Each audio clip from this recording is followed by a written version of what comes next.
영화입니다. 스티븐 스필버그의 우주전쟁이라는 영화입니다. 본래 이 영화는 우주전쟁이라는 이 영화는 H.G. 웰스의 우주전쟁이라는 소설을 이제 영화화한 내용인데, 내용은 이제 SF예요. SF. 이제 외계인이 어느 날 지구를 침공해서 지구에 있는 어떤 자원을 빼앗아가는 그런 내용입니다. 없는 얘기인데, 근데 여기서 얘기하는 내용은 실제 애견이 있니 없니 그런 게 아니고, 이런 하나의 스토리를 통해서 가족애가 무엇인지를 보여주고 있어요. 어느 날 한 외계인들이 지구를 침공해요. 그때 주인공인 톰 크루즈 배우가 이제 아들, 딸을 데리고 피난을 갑니다. 처음에는 산으로 피난 갔다가 계속 쫓아오고 잡아가니까 어디 외딴 빈집에 들어갑니다. 이때 딸이 무서웠는지 공포에 질린 7살 딸이 아빠에게 아빠 옛날 얘기 해주세요. 재미있는 옛날 얘기 해주세요. 딸이 아빠의 위로가 필요했던 거예요. 옛날 얘기를 통해서 마음의 위로를 받기 위해서 아빠 저한테 옛날 얘기 좀 해주세요.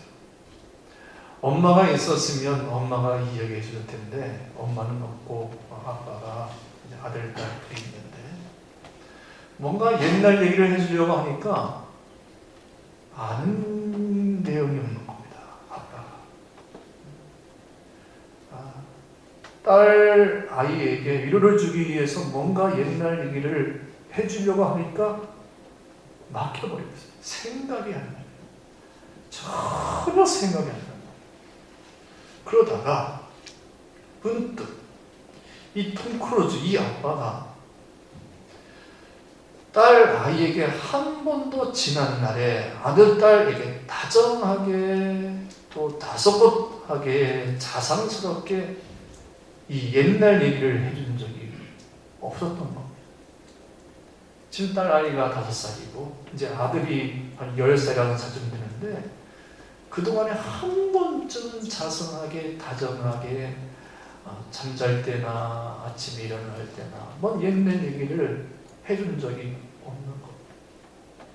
이때 톰 크루즈가 눈물을 흘리면서 딸 아이에게 이렇게 이야기합니다. 얘야, 미안하다. 이 아빠가 정말 미안하다. 그동안 너에게 너무 관심이 없었구나. 너에게 해줄 이야기가 없어서 정말 미안하다 하고 눈물을 흘려요.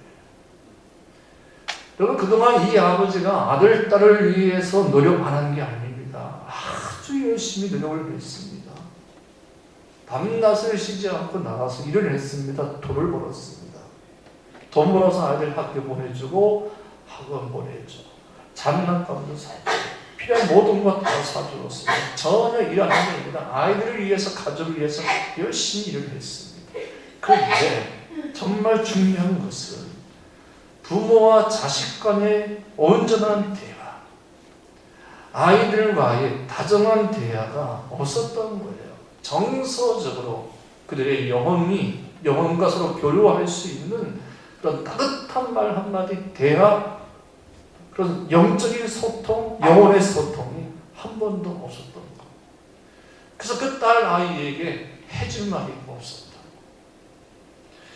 여러분, 오늘 우리 부모 교육의 가장 큰 문제점이 무엇인지 아십니까? 사실 내가 키운 내 자녀에게 그들이 볼 때 남겨줄 만한 그 무엇 하나 귀한 가르침, 교훈이 없다는 거예요. 마땅히 가르침을 받아야 우리의 자녀들이 가르침을 받지 못해서, 교훈을 받지 못해서, 그래서 오늘 이 시대에 매우 혼란스러워 힘들어한다는 여러분, 꼭 한번 이 책을 사서 읽어봤으면 좋겠는데요. 아주 오래된 책입니다. 책 이름은 로버트 풀검의 내가 정말 알아야 할 모든 것을 유치원에서 배웠다라는 책입니다. 로버트 풀검이 이 책을 저술하게 된 이유는 이 풀검이 새해가 되면 자신이 올 한 해 지켜가야 할 생활 신조를 작성을 해서 지켜가는 습관이 있었어요. 어느 날 그렇게 하는 과정 속에서 매번 새로운 사실 하나를 발견하게 되었는데, 자신이 해마다 작성했던 그 모든 생활 신조가 이미 오래전에 그 어린 시절에 유치원에서 배웠던 내용에서 벗어나지 못했더라. 사실 예를 들면 이런 거예요. 무엇이든지 나누어 가져라. 정정당당하게 행동하라. 남을 때리지 말아라. 물건을 항상 제자리에 놓아라. 네가 어지럽힌 것은 네가 치워라. 남의 물건에 손대지 말아라. 남의 마음 상하게 했을 때에는 미안하다고 말해라. 밥 먹기 전에는 손을 깨끗이 씻어라. 화장실을 쓴 다음에는 물을 꼭 내려라. 사람과 사람 사이에 지켜야 할 도덕, 윤리, 그리고 심지어 성경에서 말씀하고 있는 황금률까지 어렸을 때 유치원에서 이미 다 배웠다는 거예요. 이미 다 배웠다. 그 유치원 때 배웠던 그 가르침이 오늘의 나, 내 자신을 만들게 되었다. 그래서 여러분 성경 잠언서 22장의 말씀 보면 이런 말씀이 있습니다. 마땅히 행할 일을 아이에게 가르치라. 그리하면 늙어도 그것을 떠나지 아니하리라. 그러니까 여러분 어렸을 때부터 철저하게 신앙교육 시켜야 돼요. 어렸을 때 배웠던 그 신앙교육이, 그 성경교육이 훗날의 그 나중의 인생, 훗날의 모든 인생까지 책임지게 한다는 거예요. 오늘 우리가 읽은 본문 말씀은 어렸을 때부터, 유치원 때부터, 태어날 때부터 바른 신앙교육을 시키지 못해서 한 나라와 한 민족의 운명을 어긋나게 했던 한 아버지와 두 아들에 관한 이야기.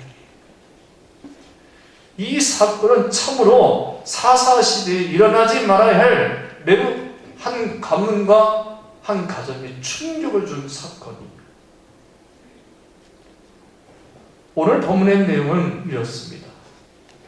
어느 날 아버지 엘리 제사장이 의자에 떨어져 죽고 전쟁 중에 낳았던 두 아들이 전쟁 중에 죽게 됩니다. 죽은 아들 비나스의 아내가 임신하여 해산 때가 가까웠을 때 하나님의 괴가 빼앗긴 것과 그의 시아버지 남편의 죽음 소식을 듣게 되지요. 그때 비나스의 아내 몸이 아파서 아들을 낳으면서 죽게 되는데, 그때 아이의 이름을 이가봇, 하나님의 영광이 이스라엘에게서 떠났다 하고는 숨을 거둡니다. 또 합시다. 이가봇, 하나님의 영광이 이스라엘에게서 떠났다. 이가봇, 하나님의 영광이 이스라엘에게서 떠났다. 그럼 왜 엘리 제사장, 또 홈리와 비나스, 더 나아가서 그의 가정과 가문, 더 나아가서 이스라엘에게서 하나님의 영광이 떠나게 된 것일까요? 첫 번째 이유는 이겁니다. 영의 눈이 어두웠기 때문입니다. 영의 눈이 어두웠기 때문입니다. 아버지 엘리 제사장의 영의 눈이 어두웠기 때문입니다. 당시 신앙의 어른들의 영의 눈이 어두웠기 때문입니다. 제사장의 영의 눈이 어두웠기 때문에 이스라엘에게서 하나님의 영광이 떠났습니다. 3절 말씀입니다. 시작. 백성이 돌아오매 이스라엘 장로들이 가로되 여호와께서 어찌하여 우리로 오늘 블레셋 사람 앞에 패하게 하셨는고, 여호와의 언약궤를 실로에서 우리에게 가져다가 우리 중에 있게 하여 그것으로 우리를 우리 원수들의 손에서 구원하게 하자 하니. 여러분, 지금 이스라엘이 홈리와 비느하스가 블레셋과의 1차 전투에서 군사 4,000명을 잃었어요. 전쟁에서 패했어요. 그랬으면 왜 이 전쟁에서 패했지? 왜 우리가 저 블레셋과의 싸움에서 졌지? 하면서 그 이유를 찾았어야 되는 겁니다. 그런데 오늘 성경 말씀을 보면 사무엘상 4장의 말씀을 보면 그런 내용이 없어요. 전혀 그런 내용이 없어요. 이스라엘 백성들이고 엘리 제사장이고 홈리와 비느하스고 다 무지해요. 그 무지했던 이유가 사무엘상 3절 2절 말씀입니다. 시작. 엘리의 눈이 점점 어두워가서 잘 보지 못하는 그때에 그가 자기 처소에 누웠고, 엘리의 눈이 점점 어두워가서 한 나라 한 민족의 제사장, 신앙의 어른, 신앙의 영적 부모의 눈이 어두워졌어. 눈이 점점 어두워져. 영적인 눈이 어두워졌어. 사무엘상 15절 말씀입니다. 시작. 그때에 엘리의 나이가 90세라. 그의 눈이 어두워서 보지 못하더라. 그의 눈이 어두워서 보지 못하더라. 점점 더 영적인 눈이 어두워져서 보지 못하더라. 나라와 민족의 타락, 나라와 민족의 죄악, 가정, 가문의 죄악, 아들의 죄악을 보지 못하더라. 눈이 어두워서 무엇이 하나님을 싫어하는지, 무엇이 하나님을 멸시하는 것인지, 경멸케 하는 것인지를 보지 못하더라. 눈이 어두워서. 죄가 죄로 보지 못하는 거예요. 눈이 어두워서, 영적인 눈이 어두워서 이스라엘에게서 하나님의 영광이 떠났어요. 여러분, 우리가 이 나라 인민족이, 여러분의 가정이, 가문이 형통하려면, 하나님의 영광이 임하려면 영의 눈이 뜨여져야 합니다. 여러분이 영적인 눈이 뜨여져야 합니다. 신앙의 어른들의 눈이 뜨여져야 합니다. 부모의 눈이 뜨여져야 합니다. 눈이 어두워지면 나라가 망하고, 민족이 망하고, 가정이 망하고, 가문이 망하고, 신앙의 공동체가 망하고, 하나님의 영광이 떠나요. 눈이 뜨여져야 합니다. 할렐루야. 영의 눈이 어두워졌다. 어두워져서 못 보는 거예요. 무엇이 나쁜 것이고, 무엇이 죄고, 무엇이 육신의 정력이고 더럽고 추한 것인지 보지를 못하는 거예요. 두 번째, 하나님의 영광이 떠난 그 이유는, 시작, 그들의 신앙이 잘못된 주물 숭배 및 미신 사상이었기 때문입니다. 잘 들으십시오. 이거 너무나 중요한 내용입니다. 지금 홈리와 비느하스가 블레셋과의 2차 전투에서 무엇을 가지고 나가는 거 하니? 법궤를 들고 나가요. 법궤를. 왜 법궤를 들고 나갔을까? 홈리와 비느하스는 이전도 역사적 사건을 알고 있었어요. 이스라엘 백성들이 출애굽을 하여 광야를 지나 가나안 땅에 들어갈 때에 요단강이 있었는데 제사장들이 법궤를 메고 갔더니 요단강이 갈라지고, 난공불락인 여리고성이 있을 때 언약궤를 메고 앞장을 서고 백성들이 2,000규빗 정도 떨어져서 갔더니 언약궤를 메고 들어갔더니 여리고성이 무너졌다. 이 사실을 알고 있었어요. 이 역사적 사건을 알고 있었어요. 언약궤를 메고 전쟁터에 나아갔더니 이스라엘 백성들이 승리하였다. 여러분, 지난번 제가 말씀했지만 언약궤가 뭐예요? 그 언약궤는 뭐가 있었어요? 하나님의 말씀이 적혀져 있는 두 돌비가 있었고, 매일매일마다 생명의 양식인 만나가 있었고 아론의 쌍난 지팡이를 통하여 하나님의 임재하심을 보여주었어요. 소위 법궤는 언약궤는 한마디로 이야기하면 하나님이 너희와 함께하고 있다는 하나님의 임재하심을 이야기해요. 할렐루야. 하나님의 임재하심, 하나님이 너희 가운데 계시다. 하나님의 임재하심, 하나님이 너를 지키시고 돌보신다는 것을 상징하는 의미의 언약궤, 법궤이거든요. 생명을 상징하고 말씀을 상징하고 언약을 상징하고 하나님의 임재하심을 상징하는 것이 언약궤이거든요. 홈리와 비나하스가 이 정도 역사적 사건을 하고 있었어요. 그래서 이 언약궤를 들고 블레셋 전투에 나가는데 오늘 말씀의 내용을 보면 그 언약궤마저 빼앗기고 그 언약궤를 들고 나갔던 홈리와 비나하스도 그 자리에서 죽게 됩니다. 왜? 거룩한 성을 하나님의 임재하심을 상징하는 그 언약궤를 들고 전쟁터에 나가는데 왜 전쟁터에 나가서 전쟁터에서 죽고 언약궤마저 빼앗기냐 말이죠. 예. 이유는 홈리와 비나하스가 자기 자신은 돌보지 아니하고 보살피지 아니하고 반성하지 아니하고 회개하지 아니하고 하나님 앞에 온전히 서지 아니하고 그저 언약궤만 들고 나가면 승리하시리라, 이런 미신적인 생각, 주술, 숭배 사상 때문에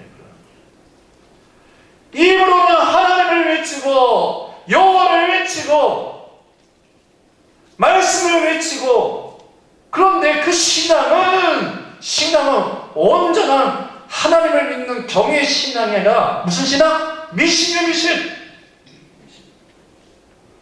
그저 법궤만 들고 가면 승리할 거다. 하나님을 두려워하는 마음은 없어요. 하나님을 경외하는 마음은 없어요. 그저 자신의 욕망을 위하여, 욕구를 위하여 법궤만 들고 가면 승리할 것이라는 이런 미신적인 사상, 주술, 숭배 사상. 물건이 용이하니까 이거 용한가 보다, 이거 소위 회사 말로, 안 믿는 사람들 말로, 이 법궤가 되게 용한 물건인가 보다, 법궤만 들고 가면 이기겠죠. 이제 한번 제가 오늘 또 세례식이 있는데 어떤 목사님들 모임 있는데 아주 자랑스럽게 이야기하는 거예요. 성지순례 이스라엘 갔다 왔대요. 가가지고 요단강에 갔나 봐요. 요단강 가가지고 거기다 생수병 있잖아요. 큰 거 말고 조그만 생수병, 1.5리터 되는 생수병에다가 요단강 물을 떠가지고 왔대요. 옛날에, 지금은 물 떠올 수 있나요? 없나요? 네. 근데 물을 떠가지고 와서 교인들한테 세례식을 거행하면서 이 물이 요단강에서 떠온 물이니까 오늘 세례받는 사람들은 특별히 하나님의 주의 역사가 일어나라. 그러니까 다 아멘 하더래. 근데 여러분, 만약에 우리가 좀 이제 남의 얘기하니까 그런가 보지만 여기 그렇게 하면 아멘 할 사람 되게 많아. 이거요, 여러분, 나만 장군이 병고침을 받은 그 요단강에서 떠온 물입니다. 이 물로 내가 세례를 족합니다. 여러분, 아마 벌써 그 말 한마디 다 은혜가 될걸? 여러분, 물이 용해서 나만 장군이 병고침을 받은 게 아니고 말씀에 순종해서 그 나만 장군이 병고침을 받은 거예요. 그게 아멘. 그만 좀 해, 그만 좀. 예?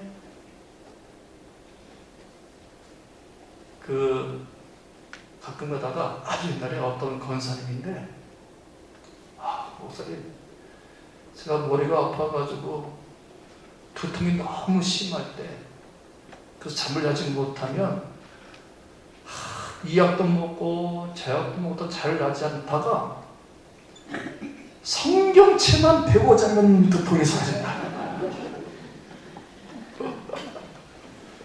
하면서 목사님 참 이 말씀 참 신비롭지요.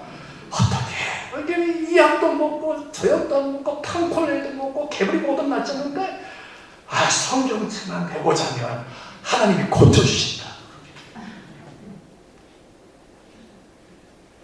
그래요. 성경책을 옆에 두고 십자가 옆에 둬서 마음의 위로를 받는 거야 자기 신앙일 수 있으나 성경책은 그런 게 아니요. 하나님 말씀은 그런 게 아니요. 여러분 머리 아플 때 베개 자서 두통 사라지게 하는 개보리나 능력이 아니에요.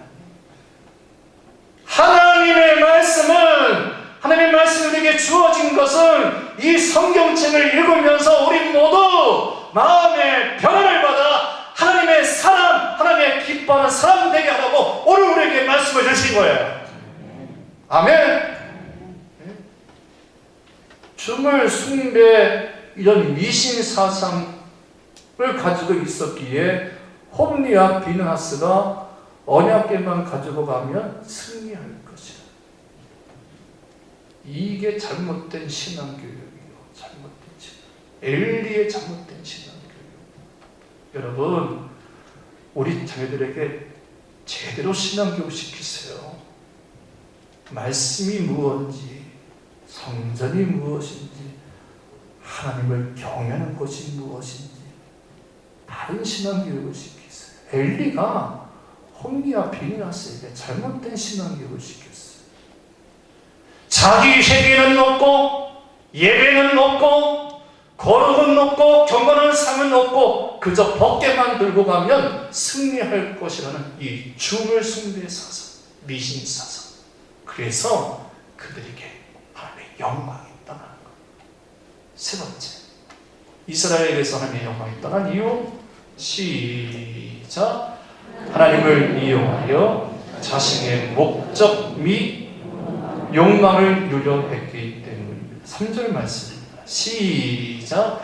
백성이 진으로 돌아오니 가로되 여호와께서 어찌하여 우리로 오늘 블레셋 사람 앞에 패하게 하셨는고 여호와의 언약궤를 실로에서 우리에게로 가져다가 우리 중에 있게 하여 그것으로 우리를 우리 원수의 손에서 구원하게 하자 하니. 여러분 오늘 성경 말씀 사무엘상 3장이고 4장의 내용을 보면 1차 블레셋과의 전투에서 패하게 된 이후에 엘리 제사장이든지 홈리와 비느하스이든지 당시의 신앙의 어른들이 성전에 올라가서 무릎을 꿇었다. 하나님께 기도했다. 그런 내용이 전혀 없습니다. 왜 우리가 졌나요? 전쟁에서 진 이유가 무엇이나요? 우리가 무엇을 해야 할까요? 올라가릴까요? 싸울까요? 말까요? 다윗처럼 물었어야죠. 묻는 내용이 없어요. 함께 무릎을 꿇고 성전에 나와서 무릎을 꿇고 함께 기도했다는 내용이 없어요. 법궤를 들고 가도 될까요? 말까요? 이 내용이 없어요. 묻는 내용이 없어요. 먼저 결정해 놓고 그냥 법궤를 들고 나간 거예요. 법궤를 들고 나가서 자신의 싸움에서 승리할 것을 하나님을 이용한 거예요. 말씀을 이용하여 하나님을 이용하여 자신의 욕구를 채우는. 여러분 하나님의 말씀을 이용하지 마십시오. 홈리와 비느하스가 어떤 이들이에요? 사무엘 3장의 말씀을 보면 이들이 성전에서 불량자예요. 불량자. 몰래 하나님께 바쳐진 재물을 훔쳐서 먹고 성전에서 수정된 여인들을 갈치러 아주 못된 짓을 많이 했어요. 그럼 홈리와 비느하스가 회개 없이 하나님 앞에서 온전한 회개 없이 바로 서지 않냐고 그냥 법궤만 들고 가면 승리할 수 있을 것이다. 하나님을 이용하는 거예요. 따라합시다. 하나님을 이용하지 말자. 하나님의 말씀을 이용하지 말자. 하나님의 말씀을 이용해서 장사하는 사람들이 있어요. 누군지 아십니까? 이단의 사람이 신의 전지. 여기는 뭐 샤머니즘, 미신, 기복신앙, 아주 짬뽕이요. 그래서 성경 말씀을 이용해서 사람들 속여서 장사하는 거예요. 다시 한번 합시다. 하나님을 이용하지 말자. 말씀을 팔아 장사하지 말자. 이단 사회. 가끔가다 교인들을 이용해서, 교회를 이용해서 목사님들 가운데 대부분 그렇지 않는데 자신의 인기와 욕망을 채우는 분들이 있어요. 그래서 어디에서 잠시 무슨 집회를 하게 되면 교회들을 버스를 해가지고 막 끌어가서 성도들을 이용하고 교회를 이용해서 자신의 욕구, 욕망을 장사하죠. 하나님을 이용하지 마십시오. 말씀을 이용하지 마십시오. 지금 이들은 법궤를 이용해서 자신의 욕구를 채우려고 했어요. 제가 지지난주에 구회점 본찰에 수요기도회 때 드렸던 내용인데, 그러면 우리가 어떻게 하면 이갑옷이 갑옷이 될 수 있을까요? 하나님의 영광이 떠난 그 자리에 어떻게 하면 다시 하나님의 영광이 회복될 수 있을까요? 사무엘상 2장 30절 말씀 다 함께 읽겠습니다. 시작. 그러므로 이스라엘 하나님 나 여호와가 말하노라. 내가 전에 내 집과 내 조상의 집이 내 앞에 영원히 행하리라 하였으나 이제 나 여호와가 말하노니 결단코 그렇게 하지 아니하리라. 나를 존중히 여기는 자를 내가 존중히 여기고 나를 멸시하는 자를 내가 다시 하나님의 영광이 회복하려면 하나님을 존중히 여기야 됩니다. 아멘. 나를 존중히 여기는 자를 내가 존귀하게 여기고 나를 멸시하는 자를 내가 경멸하리라. 하나님을 이용하면 안 돼요. 제가 전에 있던 교회에 이제 은퇴 장로님, 이제 원로 장로님 가운데 가장 성인 되는 장로님 한 분이 계시는데 지금 나이가 한 90 넘었을 거예요. 돌아가셨다는 말씀이 없어진 거 보니까 지금도 살아계신 것 같은데, 이분이 얼마나 존경을 받는 분인지 제가 교회 가니까 그 장님을 다 모든 성도가 다 존경이 나와요. 교회뿐만 아니라 동네 사람들, 지역 사람들이 다 그 장님을 다 존경해요. 거짓말이냐, 어떤 그런 이유가 아니라 정말 진심으로 다 존경. 이유는 몇 가지인데, 어마어마하게 부자인데도 불구하고 검소합니다. 두 번째는 지역에 있는 어려운 사람들이 있으면 무조건 다 나눠줘요. 동네 사람들이 소문났어요. 그 장로님 권사님들은 너무너무 좋은 일을 많이 합니다. 그래서 교회에 아주 온전한 헌신이에요. 그렇게 연세 드시는데 불구하고 그 당시에도 경로대학 교사를 하실 정도로 참 겸손하게 잘 섬기셨어요. 하지만 어린아이부터 해서 온 성도가 교장님을 다 존경하고 진짜 신앙의 어른으로 여기시는데, 한 번은 제가 단물이 있을 때가 있어서 되게 장로님, 이렇게 온 성도가 장로님 가정을 가문을 다 부러워한다. 왜냐하면 그 장로님의 두 딸 하나가 있는데, 큰 아드님은 서울대를 나오셔서 서울대 교수를 하고 계시고, 또 둘째 아드님은 고려대 교수를 하시다가 몇 년 전에 서울의 사립형 고등학교, 하나고등학교 교장을 하고 계시고, 따님은 어느 모대학의 음대 교수로 계시거든요. 그러니까 모든 성도님들이 다 존경해요. 제가 당시 있을 때마다 그 두 아드님 다 장로님이 되신 거예요. 아버지를 위해서 두 분 다 장로님이 되셨어요. 그러니까 그 가문이, 그 자녀, 그 다 모두가 하여튼 잘 돼서 형통하고 또 다 겸손하고 너무 성품도 좋으시고 사람마도 그러니까 교인들이. 그래서 제가 물어서 자녀는 어떻게 이렇게 장로님들을 이렇게 아드님들을 잘 이렇게 양육을 하셔서 이렇게 훌륭한 가문을 이루셨어요 하니까 장로님이 쑥스러워가지고 장로님 목사님 그런 말씀을 하시. 제가 한 게 뭐가 있냐, 아무것도 없는데요 그러시면서 정말 목사님 이러시니까 제가 그냥 높아심에 무슨 자꾸 추궁되니까 제가 아이들 키우면서 아들, 딸 키우면서 강조했던 거 그게 세 가지가 있다고. 첫 번째가 우리가 믿는 하나님, 우리가 믿는 하나님은 그 모든 것을 가능케 하시는 능치 못함이 없는 하나님이다. 하나님의 전능하신, 아무리 힘이 들고 어려워도 전능하신 하나님을 바라보고 의지하면 능치 못하심이 없으신 하나님이 도와주실 것이다. 하나님을 온전히 믿어라. 할렐루야. 두 번째는 인생의 목표에 대해서 분명히 심어주었대.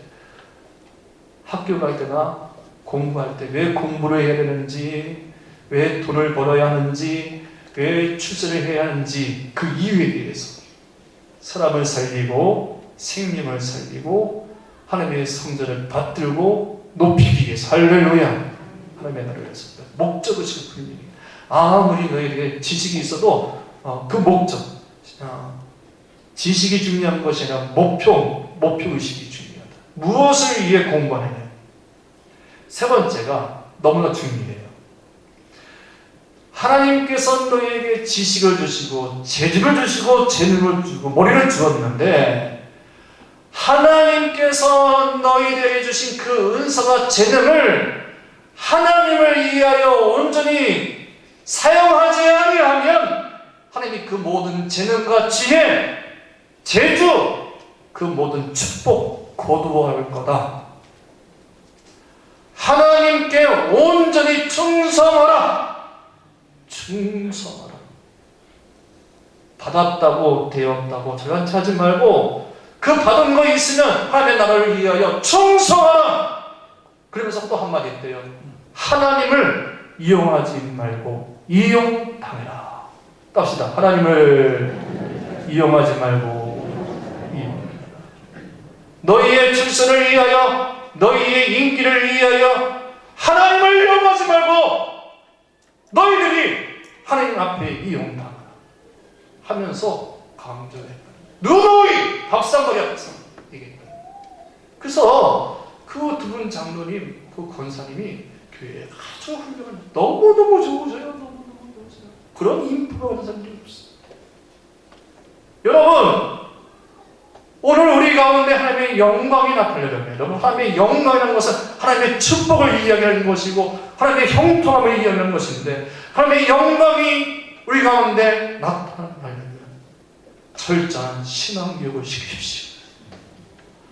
하나님 중심, 예배 중심, 말씀의 중심으로 우리의 아들을 기르십시오. 세상 중심, 이벤트 중심, 인간 중심 되지 마시고. 그래요. 아들 귀하게 여기고 소중히 여기고 인격적으로 여기는 것 중요해요. 근데 그 인격도 하나님 안에서 말씀에서 예배에서 지켜야지. 네? 이벤트, 세상, 인간 그거 아닙니다. 하나님의 영광이 임하려면 철저하게 하나님 중심, 말씀, 예배 중심이요. 아멘. 예배가 먼저요. 말씀이 먼저요. 하나님이 먼저요. 두 번째는 어디든지 호랑되고 싫어. 하나님 앞에서 먼저 묻고 물어보고 성전에 나와서 하나님을 경외하는 신앙을 키워야 돼요. 나중에 하겠다고요? 나중에 머리 큰 다음에 따라오고 갔습니까? 모든 거 유치원 때부터 배우는 거예요. 어렸을 때부터 배우는 거예요. 하나님의 영광을 위해 살아가십시오. 하나님을 이용하지 말고 하나님께 이용당하여 충성의 삶을 사십시오. 저는 요즘 진짜 걱정돼요. 다음 세대의 믿음이 이루어졌어요. 우리 신앙의 1세대들이 어느 순간에 벌써 양보하고 타협하면서 우리의 자녀들에게 많은 것을 잃어버렸어요. 저는 우리 신호동교회 주님의 백성들이 다음 세대가 이가 무엇이 될까 걱정이요. 그 안에 홈리와 비너스가 나올까 걱정이요. 이제 다시 한번 정신을 차리고 우리 모두가 하나님 앞에서 온전한 신앙, 바른 신앙이 되기를 소망합니다. 그럴 때 우리 가정에, 우리 가문에, 교회에, 나라 민족에 하나님의 영광이 임하게 될 줄 믿습니다. 기도하겠습니다.